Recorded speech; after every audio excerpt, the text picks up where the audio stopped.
धरती का अंत। कुछ लोग कहते हैं कि धरती से कोई एस्ट्रॉयड टकरा जाएगा और कुछ लोग कहते हैं कि ब्लैक होल धरती को निगल जाएगा।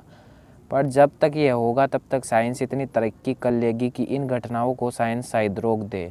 पर एक घटना है जो हो के ही रहेगी, चाहे आप कुछ भी कर लो, और असल में धरती इसी घटना के चलते ख़त्म हो जाएगी। So let's explore the end of earth. धरती का अंत एक्चुअली सूरज के अंत के चलते ही होगा।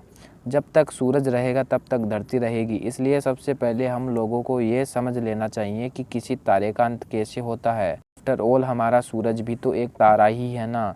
किसी भी तारे की एनर्जी एक प्रोसेस से उत्पन्न होती है जिसे हम न्यूक्लियर फ्यूजन कहते हैं। स्टार के अंदर हाइड्रोजन के एटम होते हैं और हाइड्रोजन के एटम आपस में फ्यूज होकर हीलियम के एटम बनाते हैं।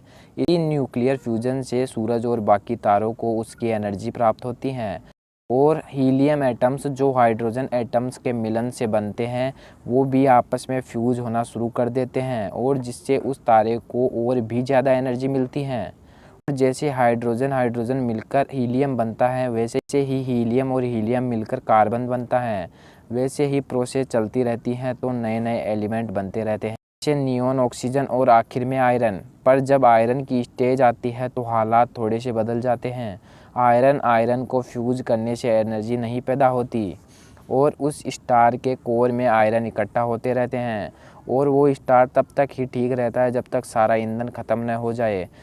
जब सारा फ्यूल ख़त्म हो जाता है तो आखिर में ग्रेविटी अपना काम करने लगती है और वो स्टार अपने ही अंदर ढहने लगता है और उसका टेम्परेचर बढ़ता है और बढ़ते ही रहता है। फाइनली वो स्टार कोलैप्स हो जाता है और आखिर में एक बार फैल कर फट जाता है। इस घटना को हम लोग सुपरनोवा कहते हैं। सूरज 4.5 बिलियन ईयर्स यानी 400 करोड़ साल पुराना है। अगले 500 करोड़ सालों तक हमारा सूरज एग्जिस्ट करेगा, पर इसका टेम्परेचर बढ़ता ही रहेगा और इसका तापमान आखिर में 200 बिलियन डिग्री तक पहुंच जाएगा। यह जान लेना चाहिए कि भी तारा एज ए सुपरनोवा तब एंड होता है जब उसका मास बहुत ही ज़्यादा होता है, सूरज से करीब 8 से 12 गुना ज़्यादा। पर हमारा सूरज उतना बड़ा नहीं है, इसलिए सूरज सुपरनोवा का रास्ता न लेकर एक दूसरा रास्ता लेगा। यदि आपने अभी तक हमारे चैनल को सब्सक्राइब नहीं किया है तो सब्सक्राइब कर लीजिए और बेल आइकन को प्रेस कर दीजिए। जैसे ही हमारा कोई नया वीडियो अपलोड होगा आप तक नोटिफिकेशन पहुंच जाएगा।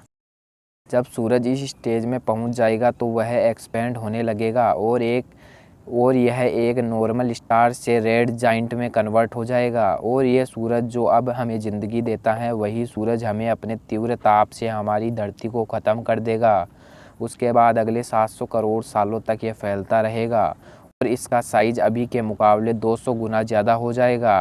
इतना बड़ा साइज कि सारे प्लैनेट्स को एक एक कर निगलना शुरू कर देगा।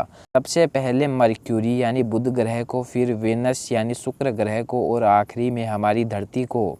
ये एक ऐसी घटना है जिसे हम बिल्कुल भी नहीं रोक सकते और चाहे धरती ब्लैक होल से ख़त्म हो या ना हो, ये सूरज वाली घटना तो होनी ही होनी है।